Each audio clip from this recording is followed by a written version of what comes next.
तमाम साथियों को, बिहार के आप जितने भी साथी हमारे साथ अभी फेसबुक लाइव में जुड़े हैं, आप तमाम साथियों का हार्दिक अभिनंदन है, अभिवादन है। मित्रों, हार्दिक अभिनंदन है, अभिवादन है। आज हमने फेसबुक लाइव आने का जो निर्णय लिया है, आप सभी सोच रहे होंगे कि मैं सामान्यतः फेसबुक लाइव में नहीं आता हूं, और आज मैंने फेसबुक लाइव आने का निर्णय क्यों लिया। साथियों, यह समय की मांग है। आज पूरे बिहार में हमारे साथियों को डराया जा रहा है, धमकाया जा रहा है, तरह तरह के पत्र निकाले जा रहे हैं। इन चीज़ों के माध्यम से कहीं ना कहीं हमें प्रभावित करने की कोशिश की जा रही है। आप शिक्षक साथियों के नेतृत्वकर्ता होने के नाते मेरी यह जवाबदेही है कि हम आपको तमाम पहलुओं से अवगत कराएं। हमारे साथ बहुत सारे साथी जुड़ चुके हैं। इम्तियाज़ दिलकश जी, आलोक जी, नीरज कुमार मिश्र जी, नवनीत कुमार जी, के दुबे जी, विजय झा कश्यप जी, तमाम साथी लोग, संजीव खरवार जी, अमलेश जी। मित्रों, यह हमारा कर्तव्य है कि हम आपको अवगत कराएं और आपका मनोबल बढ़ाएं। और मनोबल क्यों, केवल आपको गलत तथ्यों के आधार पर नहीं, मैं जो भी कुछ बोलता हूं तकनीकी रूप से बोलता हूं और तथ्यों के आधार पर मैं बोलता हूं। अभी आपको लगा होगा कि मैंने 8 बजे का समय दिया था तो विलंब क्यों हो गया। मित्रों, मैं कुछ किताबें ढूंढ रहा था। चूँकि मैं एक शिक्षक हूं, जब कभी भी आवश्यकता पड़ती है, कोई संकट के बादल गहराते हैं, विपरीत परिस्थितियां होती है, तो मैं किताबों का सहारा लेता हूं, और ज़्यादा गुस्सा आता है तो कागज़ और कलम निकाल कर लिखता हूं। मित्रों, आज कल के आंदोलन के बाद पूरे बिहार में सबसे पहला शो कॉज मुझसे जारी किया गया है। होना भी चाहिए। अगर पूरे बिहार में सरकार यह मानती है कि बंशीधर ब्रजवासी सरकार के लिए परेशानी खड़ी कर रहा है, तो पहला शो कॉज का हकदार मैं हूं। और यह शो कॉज मैं इस रूप में नहीं ले रहा हूं कि आपने मेरे ऊपर शो कॉज कर दिया है। मैं आपके इस शो कॉज का मैं हृदय से स्वागत करता हूं और बिहार सरकार को बहुत बहुत धन्यवाद देता हूं। आपने जो यह दिया है, यह शो कॉज हमारे लिए मेडल से कम नहीं है। मैं समझता हूं हमारे लिए बहुत बड़ा मेडल है, और जो लड़ाई लड़ेगा तो उस पर शो कॉज निकलना चाहिए ही, जरूर निकलना चाहिए। गिरते हैं सवार ही जंग के मैदान में, वो क्या गिरे जो घुटनों के बल चले। घुटनों के बल चलने वाले कभी नहीं गिरते हैं मेरे साथियों। आज आलोक जी नमस्कार, सुनील बॉबी जी नमस्ते, नागेंद्र जी, वीरेंद्र जी, सुमन जी, काजल डॉली जी, सभी साथियों को नमस्कार। देखिए, जो सरकार ने शो कॉज किया है, सरकार क्या कह रही है? सरकार कह रही है कि आप धरना प्रदर्शन में गए हैं, आपने सरकार के विरोध में बोला है, तो यह बहुत बड़ा अपराध है। आप जवाब दीजिए, क्यों नहीं आप पर कार्रवाई की जाए। और यह पत्र शुरुआत मुझसे हुई है इस चीज़ की, लेकिन यह बिहार के हजारों साथियों पर शो कॉज निकलने वाला है और निकलेगा, और निकले तो अच्छी बात है। हमारा जो देश है, इस देश में अगर भगवान बुद्ध के बाद कोई ऐसा व्यक्ति हुआ हो जिसको पूरी दुनिया फॉलो करती हो, उसमें महात्मा गांधी का नाम आता है। और गांधी जी धरना प्रदर्शन करते करते राष्ट्रपिता हो गए, और हम धरना प्रदर्शन करते करते आतंकवादी हो गए, अपराधी हो गए। अगर यह अपराध है धरना प्रदर्शन करना, तो हमारे देश के पुरोधाओं ने यह बताया है कि जब तुम्हारे अधिकारों का हनन हो, जब कोई भी सरकार या सिस्टम तुम्हारा शोषण करे, तो तुम उसके खिलाफ मुखर होकर आवाज़ उठाओ। और यह जो आवाज़ उठाना अगर गलत है, अपराध है, तो माननीय मुख्यमंत्री जी को मैं कहना चाहता हूं कि यह अपराध हम लोग बार बार करेंगे, एक बार नहीं 1000 बार करेंगे। और आप शो कॉज और सस्पेंशन और डिस्चार्ज करने की जो धमकी दे रहे हैं या इस प्रकार का वातावरण बना रहे हैं, तो मैं तो कहूँगा कि बक्सर जेल को आप आदेश दे दीजिए कि कुछ फांसी का फंदा ही तैयार कर दे। क्या दिक्कत है, हम लोग फांसी के फंदा पर भी झूल जाएंगे।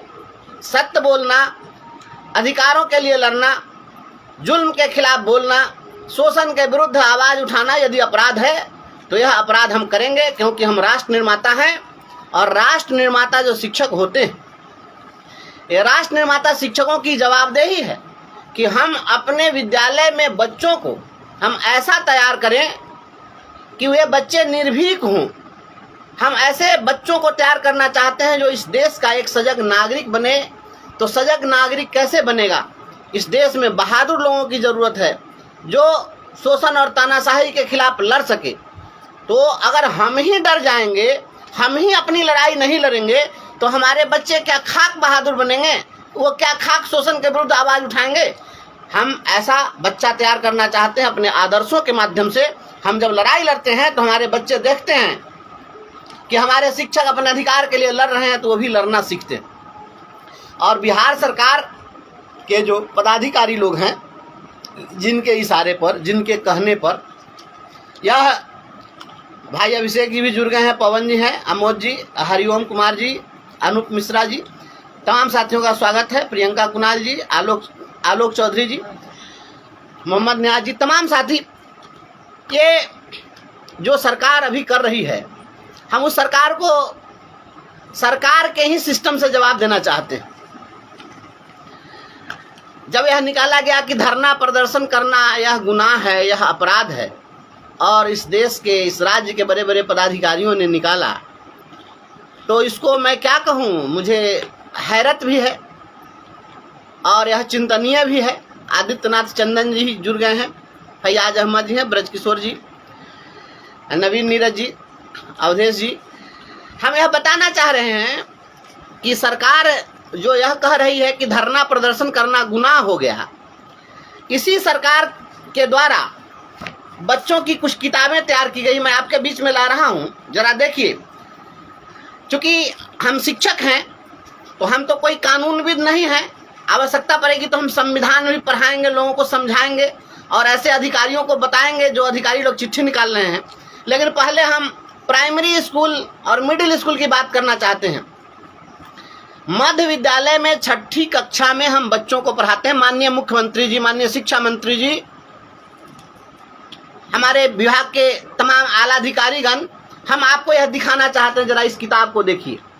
यह जो किताब देख रहे हैं, यह सामाजिक, आर्थिक एवं राजनीतिक जीवन, यह 6ठे कक्षा की किताब है। इस किताब को हम लोग पढ़ाते हैं। आप तमाम साथियों को हम इसलिए दिखा रहे हैं कि आप तमाम लोग पढ़ाते तो हैं, ये सभी लोग आप जान ही रहे हैं, लेकिन हम जरा हम इन अधिकारियों को यह किताब पढ़ाना चाहते हैं जो हम 6ठी कक्षा में बच्चों को पढ़ाते हैं। इन अधिकारियों को अब 6ठी कक्षा में एडमिशन कराना चाहिए, आकर के कम से कम पढ़ें। अगर उनको नहीं पता है तो हम इन लोगों को यह बताना चाहते हैं कि आपको अगर ज्ञान नहीं है इस देश के विधान और संविधान की व्यवस्था की, तो आप आइए मेरे स्कूल में। हम संविधान तो नहीं पढ़ाएंगे, लॉ नहीं पढ़ाएंगे, चूंकि हम कोई लॉ नहीं किए हैं, लेकिन ये 6ठी कक्षा की किताब हम आपको पढ़ाना चाहते हैं, तमाम अधिकारी लोग और सरकार के लोग। इस किताब को देखिए। इस किताब में जब आप जाएंगे तो इस किताब में आपको 5वां अध्याय है। यह 5वां अध्याय देखिए, हमारी सरकार। 5वां अध्याय यह हमारी सरकार है। इसमें आप जब देखेंगे हमारी सरकार में, तो आप आएंगे इसमें 55 और 56 पेज पर। ये 56 नंबर पेज है, जरा देखिए। हो सकता है या जो तस्वीर इसमें छपी है, या हम लगता है कि हम ही लोग के आंदोलन की तस्वीर है कभी की। इसमें आप देखिएगा, पढ़ाई भी लड़ाई भी सब लिखा हुआ है इसमें, देख लीजिए। और ये अधिकारी लोग पढ़िए, जो अधिकारी लोग अगर जुड़े हो हमारे लाइव से या नहीं जुड़े हैं तो उन लोग तक पहुंचाइए मेरे लाइव को, कि जरा ये अधिकारी लोग जरा इसको पढ़े, 6ठी कक्षा की किताब को, इसको पढ़िए। इसमें क्या लिखा है? यह हमारी सरकार जो यह अध्याय है, इस अध्याय में लिखा है कि वोट देने के अलावा, इसमें लिखा है 56 नंबर पेज पर, वोट देने के अलावा लोकतांत्रिक सरकार के निर्णयों और नीतियों में लोगों के भाग लेने के और भी कई तरीके हैं। लोग सरकार के कार्यों में रुचि लेकर और उसकी आलोचना करके भी अपनी भागीदारी निभाते हैं। जरा इसको देखिए क्या कह रहा है। हम 6ठी कक्षा के बच्चों को पढ़ाते हैं। माननीय अपर मुख्य सचिव महोदय, शिक्षा मंत्री जी, माननीय मुख्यमंत्री जी और शिक्षा विभाग के आला अधिकारी लोग, 6ठी कक्षा में हम क्या पढ़ा रहे हैं कि लोकतांत्रिक सरकार में, लोकतांत्रिक व्यवस्था में वोट दे करके हम लोग अपनी सहभागिता तो निभाते ही हैं, हम सरकार के कार्यों में रुचि लेकर और उसकी आलोचना करके भी वो अपनी भागीदारी निभाते हैं। यह लोकतंत्र में अपनी भागीदारी सुनिश्चित करने के लिए वोट भी देना है और सरकार की आलोचना भी करनी है, उसके गलत कार्यों का विरोध भी करना है, तभी लोकतंत्र में भागीदारी होती है। आप इसमें देखिए, लिखा है इसमें, यदि सरकार जनता के कार्यों को सही रूप से नहीं करती हो तो जनता पत्र लिखना, ज्ञापन देना, धरना, जुलूस, हड़ताल, हस्ताक्षर अभियान, कोर्ट में केस करना, सत्याग्रह आदि तरीकों का उपयोग करती है। इन माध्यमों द्वारा वे अपनी बात सरकार तक पहुंचाते हैं। इस तरह लोकतांत्रिक सरकार में जनता सरकार बनाने से लेकर सरकार के कार्यों की समीक्षा में भागीदार रहती है।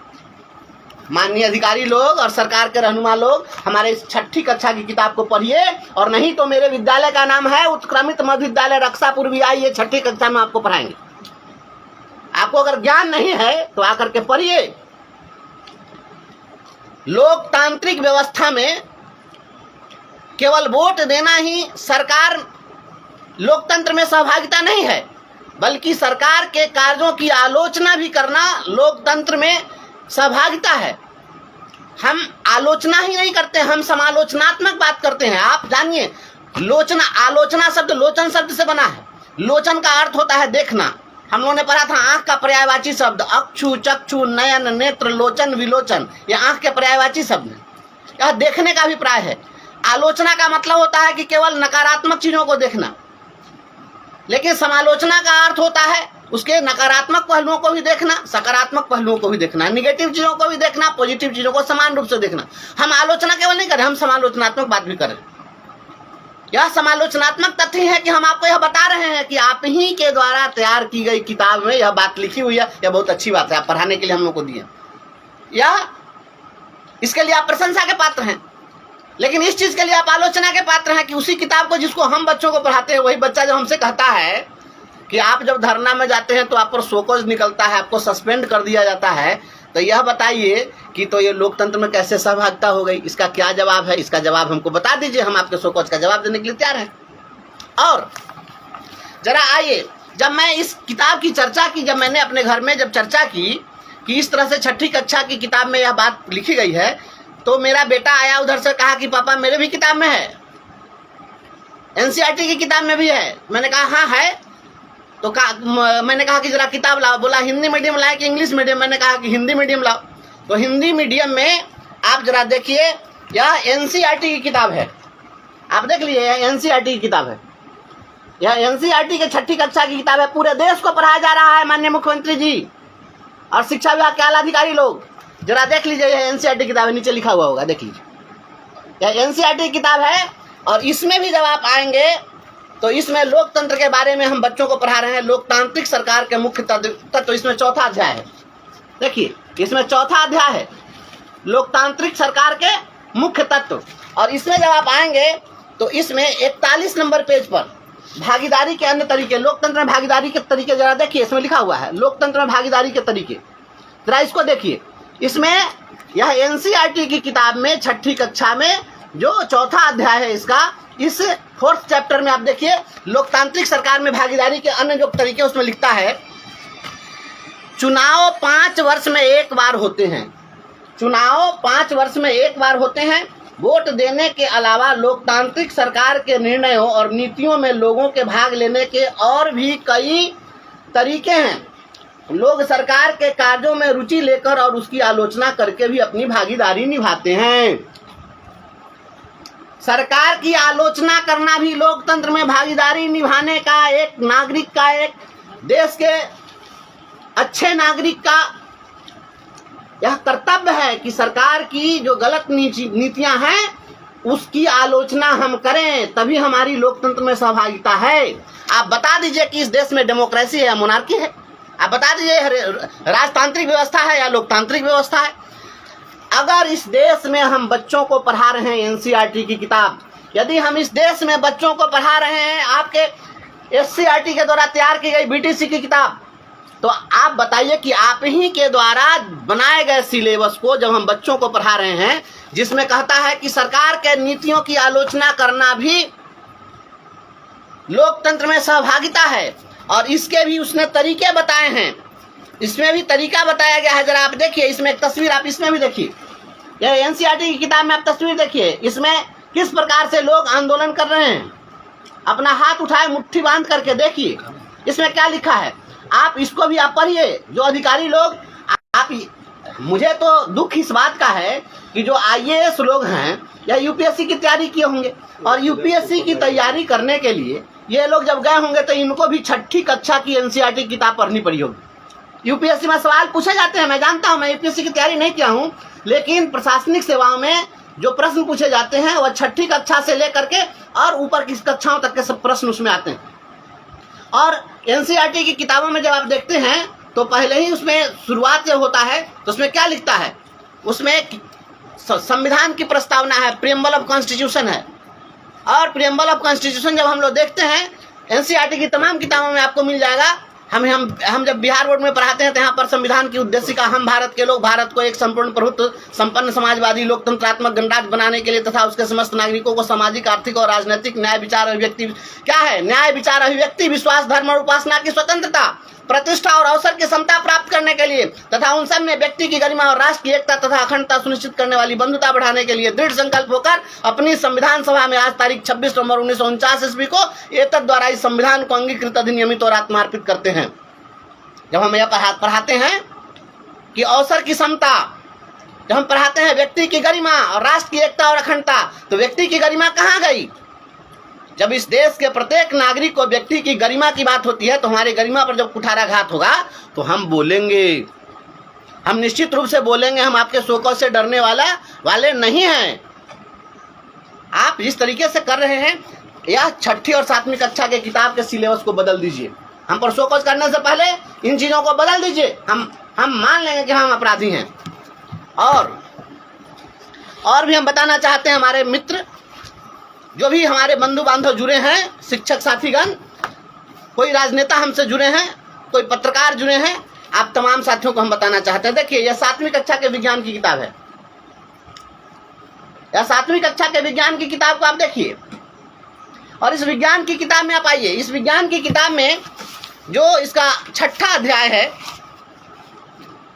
जब आप 6ठे अध्याय में आएंगे, इसमें है पौधों में पोषण। 6ठा अध्याय पौधों में पोषण। और 6ठा अध्याय का जो अंतिम जो प्रश्नोत्तर जब हो जाए, प्रश्न जब आ जाते हैं, उसके बाद में आप 97 नंबर पेज पर जाइए, वहां पर जगदीश चंद्र बसु की जीवनी छपी।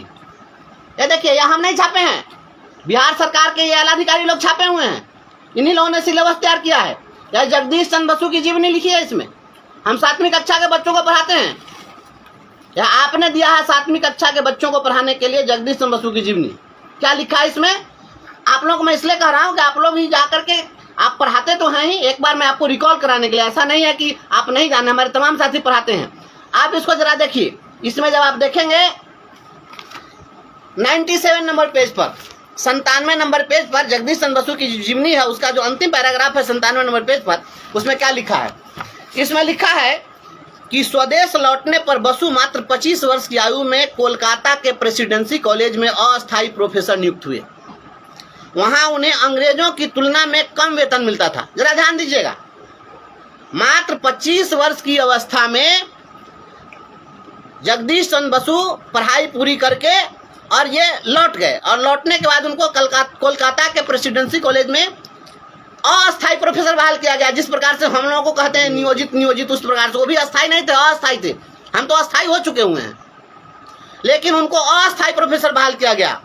आगे लाइन लिखा है, वहां उन्हें अंग्रेजों की तुलना में कम वेतन मिलता था, जिसके विरोध में उन्होंने वेतन नहीं लेने का निर्णय लिया। या मैं खुद से नहीं कह रहा हूं, यह बिहार सरकार के सिलेबस में है। बिहार सरकार कहती है कि बच्चों को पढ़ाइए कि समान काम का समान वेतन लेना चाहिए। जब अंग्रेजों की हुकूमत थी, ब्रिटानिया हुकूमत के खिलाफ जगदीश चंद्र बसु ने, जब वो अस्थायी थे, उनकी सेवा 60 साल के लिए नहीं थी, माननीय मुख्यमंत्री जी और माननीय शिक्षा मंत्री जी और आला अधिकारी लोग, उस समय उनकी सेवा अस्थायी नहीं थी, वो अस्थायी थे। इसके बावजूद उन्होंने कम वेतन लेने से मना कर दिया, कहा समान काम का समान वेतन देना होगा। और आगे मैं पढ़ के सुनाता हूं। बसु अपने विद्यार्थियों को बहुत लगन से पढ़ाते थे। अधिकारी उनकी लगन से प्रभावित होकर उन्हें पूरा वेतन देना स्वीकार कर लिए। अंग्रेजों की हुकूमत भी मान गई कि इनको पूरा वेतन देना होगा और दिया। अब तो आदरणीय के पाठक जी ने पत्र लिख करके और लिखित रूप में स्वीकार किया है कि अब शिक्षक विद्यालय समय से जा रहे हैं, समय से आ रहे हैं और निष्ठापूर्वक पढ़ा रहे हैं। तो जब हम निष्ठापूर्वक पढ़ा रहे हैं, इसका सर्टिफिकेट जब आप ही बांट रहे हैं, तो फिर हमको कम वेतन क्यों दीजिएगा? और बच्चों को कहिएगा आप पढ़ा दीजिए, उसमें यह आदर्श भर दीजिए कि जगदीश चंद्र बसु जैसा बने, कि जब उसको कोई कम वेतन दे तो वह मना कर दे, पूरा पूरा वेतन के लिए वह लड़े। यह आदर्श पैदा करना है। तो जब हम यह आदर्श पैदा करते हैं तो उसके बाद हमसे बच्चे पूछते हैं कि अपना वेतन समान काम का समान वेतन ले लीजिए तो पढ़ाइएगा। आप क्या हो रहा है बिहार के अंदर बताइए? अगर समान काम के लिए समान वेतन की आवाज उठाना अपराध है तो सबसे पहले 7वीं कक्षा से जगदीश चंद्र बसु की जीवनी को निकाल करके हटाइए। पहले इसको पहले हटा दीजिए। यदि धरना प्रदर्शन जुलूस यदि अपराध है तो 6ठी कक्षा में एनसीईआरटी और आप बीटीसी की जो किताब जो हम पढ़ा रहे हैं बच्चों को, उसमें जो आपका जो हमारी सरकार जो पाठ है उस पाठ को पहले हटा दीजिए। या ऐसे चलेगा जी? और आप सोच रहे हैं कि आप शोकज करके और डरा दीजिएगा। देखिए यह एक किताब है आपके सामने में, आप जरा इस किताब को देखिए। कौन सी किताब है? India development and participation. यह जो किताब है यह ऑक्सफोर्ड यूनिवर्सिटी की, ऑक्सफोर्ड प्रेस की किताब है। जरा देख लीजिए, इसमें ऑक्सफोर्ड प्रेस आपको मिल जाएगा लिखा हुआ। और इसको लिखने वाले जिन रेज और अमर्त्य सेन हैं। जरा नीचे देख लीजिए, ये लिखने वाले लोग भी जो है ना, ये सामान्य लोग नहीं हैं जिनको अर्थशास्त्र का नोबेल पुरस्कार प्राप्त है। ऐसे अमर्त्य सेन जी ने इस किताब को लिखी है। और इस किताब को जब आप पढ़ेंगे तो इस किताब में अमर्त्य सेन जी ने लिखा है, चूंकि वो बहुत बड़े अर्थशास्त्री हैं, तो उन्होंने अर्थशास्त्र के हिसाब से कहा है कि यदि आप किसी देश को विकसित बनाना चाहते हैं, किसी राज्य को विकसित बनाना चाहते हैं, तो इसके लिए आपको कुछ काम करने होंगे, जिसमें 3 फॉर्मूला उन्होंने दिया है। उन्होंने दिया है इक्वालिटी इन सोसाइटी। सबसे पहले समता मूलक समाज का निर्माण करना होगा। यह बहुरंगी शिक्षा व्यवस्था, बहुरंगी टीचर बनाने से देश का विकास नहीं होगा। ये अमर्त्य सेन कह रहे हैं, हम नहीं कह रहे हैं। और यह वही अमर्त्य सेन है जिनको माननीय मुख्यमंत्री श्री नीतीश कुमार जी ने नालंदा विश्वविद्यालय जो फिर से इन्होंने बनाया, उसका पहला वाइस चांसलर बनाया। अगर अमर्त्य सेन जी ने गलत लिखा तो ऐसे गलत लोगों को आपने वाइस चांसलर क्यों बनाया? इसके लिए आपको पश्चाताप करना चाहिए, इसके लिए आपको माफी मांगना चाहिए अगर अमर्त्य सेन गलत है तो। और यदि अमर्त्य सेन सही है तो हमारी मांगों का समर्थन करना चाहिए। आप हमारे मांगों को मानने के बदले में आप हमको शोकज के धमकी से डरा रहे हैं। इसमें इन्होंने कहा है कि इक्वालिटी इन सोसाइटी, प्रत्येक समाज में समता मूलक व्यवस्था होनी चाहिए। एक स्कूल में 4 तरह के शिक्षक बनाने से नहीं हो। दूसरा इन्होंने कहा equality in education, common school system की बात कही। और माननीय मुख्यमंत्री जी, आप तो यहाँ मुचुकुंद दुबे की अध्यक्षता में बनाए थे, समान स्कूल प्रणाली आयोग का गठन आपने किया था। कहाँ गया वो रिपोर्ट? क्या हुआ उस रिपोर्ट का? और तीसरी बात कहा उसमें कि स्टेबिलिटी इन एडमिनिस्ट्रेशन, प्रशासनिक स्थिरता होनी चाहिए। पाकिस्तान की स्थिति क्यों खराब है? प्रशासनिक स्थिरता नहीं है। तालिबान की स्थिति क्यों खराब है? प्रशासनिक स्थिरता नहीं है। सरकारें आती है, उसको कभी सेना पलट दिया, कभी लोकतांत्रिक व्यवस्था हुई, यह देश विकास नहीं करेगा। तो हमें अन्य चीज़ों से मतलब नहीं है, हम शिक्षा की बात करने के लिए आए। तो शिक्षा में कहा है कि इक्वालिटी इन एजुकेशन होना चाहिए। और इक्वालिटी इन एजुकेशन में अमर्त्य सेन जी ने और जिन रेज ने कहा है कि इसके लिए प्राइमरी एजुकेशन को आपको स्ट्रॉन्ग करना होगा, प्राथमिक शिक्षा व्यवस्था को मजबूत करना होगा। और प्राथमिक शिक्षा व्यवस्था को मजबूत करने के लिए आपको क्या करना होगा? तो प्राथमिक शिक्षा में जो लगे शिक्षक हैं, इन शिक्षकों को आपको इतना वेतन देना होगा, इतना वेतन देना होगा, इतना वेतन देना होगा कि ये किसी दूसरे विकल्प की तलाश नहीं करें। ऐसा क्यों कहा? इसलिए कि शिक्षक जो काम करते हैं वो ब्रेन ड्रेन का काम करते हैं।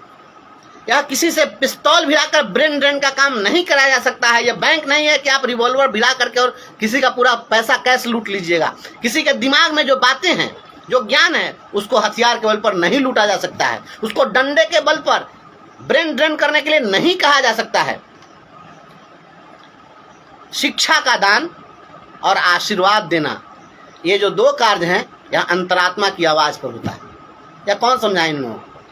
किसी व्यक्ति से कहा आपने सुना है कभी कि तलवार के बल पर उसे आशीर्वाद लिया गया हो? क्या आपका गर्दन उड़ा देंगे, नहीं तो हमको आप दीर्घायु होने का आशीर्वाद दे दीजिए, चिरंजीवी होने का आशीर्वाद दे दीजिए। ऐसा संभव है? शिक्षा का जो दान होता है और